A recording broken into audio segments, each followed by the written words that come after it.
Hey, Ron Hardman here with Excalibur and Kilroy's Workshop here in Colorado Springs. And you might have heard we took over manufacture of the USAFA Sabers in 2025. And I wanted to actually go through the construction of the Saber, some things that we've learned over the years of actually doing maintenance from the Sabers to make it so that these things last you as long as they possibly can, and to take care of some of the maintenance headaches that you might have with some of the other Sabers as well.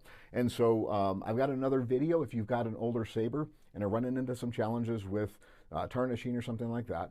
I wanted to pass that video on to you to help you actually maintain that as well. It's a legacy piece, and we want that to last you for generations.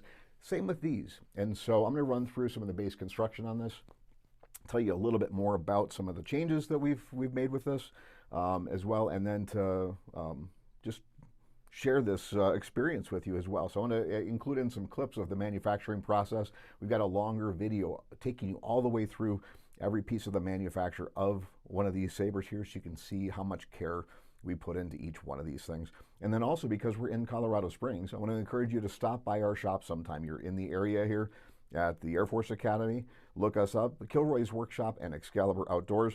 Just stop on by, and if you want to call ahead, that's great too, and we'll give you a tour. You can see them being made right here in the shop. So let me go through some of the anatomy of one of these Sabers. So right here, this is the scabbard. This is the throat, this is the tip, and this is the clip. So this whole thing is called the scabbard. Now over here we have our sword, and I've actually taken this so that I can disassemble it a little bit and show you what it looks like as far as that goes. We do lock that together before shipping. So the steel that we choose for the blade here is called AEBL stainless steel, and we've been doing bladesmithing for a very long time. If you've ever seen the show Forged in Fire, we've had 13 people on the show with 4 champions, and we're also an American Bladesmith Society approved school in the United States here. So we do a thing or two with bladesmithing. We even have over 4,000 students take at least one class here a year, and so we know our blade steels, and we do everything here from the heat treating of the blades to the grinding and the finishing of it right here in our shop. Now, this entire section here is called the hilt. This is the handle assembly. And what used to be something that was done with set screws, we actually thread these things. So this is solid here, this pommel piece, and we use a tap and die set.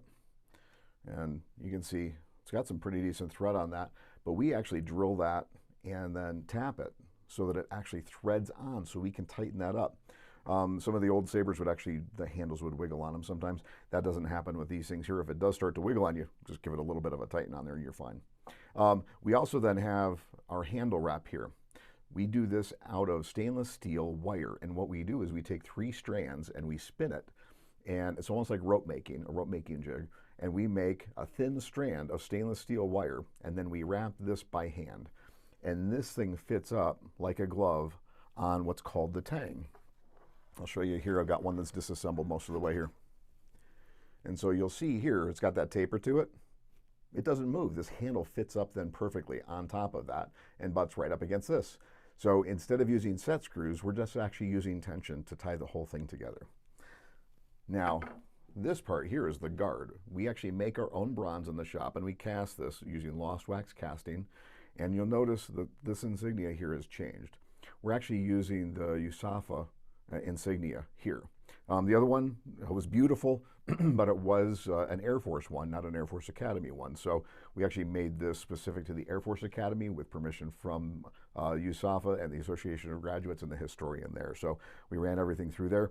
The rest of the guard here is essentially the same, and we just go to great lengths to make this as solid and as uniform as we possibly can. And then again, this all gets tightened up together, and we lock it all in place before shipping. So we also put a little bit of felt on there. We don't want to actually wear off this laser etching we've got on there. So we've got the U.S. Air Force Academy logo that's on there, as always.